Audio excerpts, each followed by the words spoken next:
mbeu cia wendani na mĩaraho na hwaĩ-inĩ narĩo.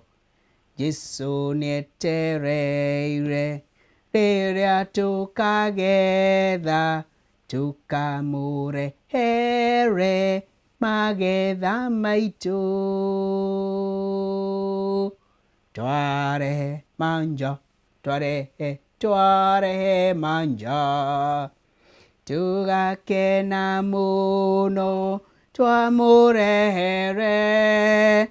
Twarehe manja, twarehe manja, tugakena mũno twamũrehere.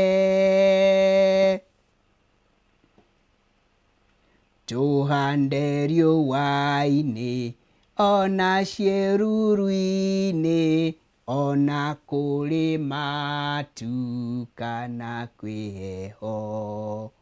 Twarĩkia kũgetha na wĩra wathira, tũkamũrehere magetha maitũ.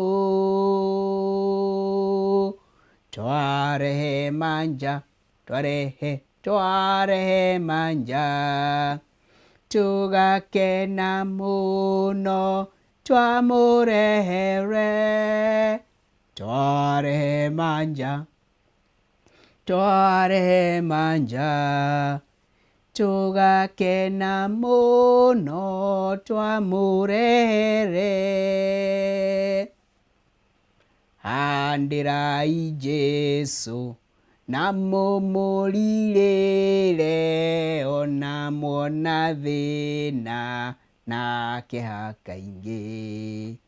Twarĩkia kũgetha nĩ agatũiyũkia, tũkĩmũrehere magetha maitũ. Twarehe manja, twarehe manja, tugakena mũno twamũrehere.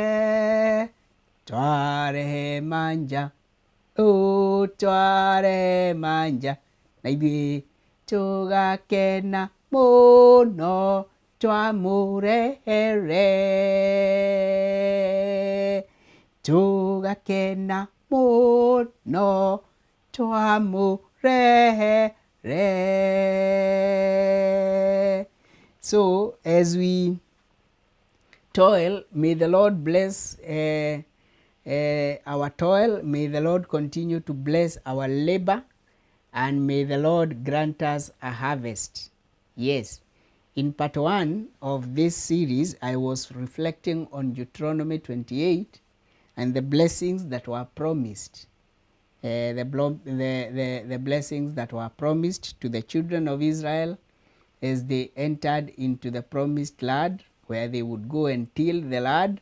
Up until now, they were depending on the daily provision of manna, but now the manna was going to come to an end, and they were going to be cultivating the land for their food.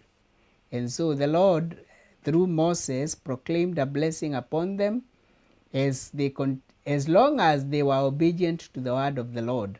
They would, their land would be blessed. They would be blessed in the town and in the country. They would be blessed. Their livestock would be blessed, and they would not be the last. They would be actually on top, not at the bottom. And then the heavens would not withhold rain. And so we were just reflecting on, maybe we need to seek the Lord. The rains are withheld. Yes, this season we cannot talk too much about rain, and it is supposed to be the long rain season. And so we need to continue seeking God, and so that He can intervene. And then again, in that portion of scripture in Deuteronomy, it talks about that when you listen to the word of the Lord, and when you hearken to His voice, you will not be borrowers, you will be leaders. You will not be choking in in debt. And here we are, when you look at our situation, and we are all choking in debt from the top to the individual person, whether it is Fuliza or whether it is those other all kind of loan applications, mobile loan applications that are here, and whether it is the loans from China or from IMF. Yeah, so anyway, it's a good to reflect on these things and ask ourselves what is happening. Now, for now, there is another portion of scripture that I would like to leave you with that is related to God blessing our labor, and it is related to the song that we have sung directly, and that is Psalm 126. And in that psalm, verse 4 in particular, it says, it's a prayer that restore our fortunes, O Lord, like streams in the Negev. Those who sow in tears will reap with songs of joy. He who goes out weeping, carrying seed to sow, will return with songs of joy, carrying sheaves with him. So that is where directly this particular hymn of sheaves is taken from, Psalm 126 verses 4 to 6. And so it is important that we notice that the business of harvesting is a consequence of hard labor. It is a consequence of pain. But we are in a generation that would not want to put in any labor. We only want to harvest.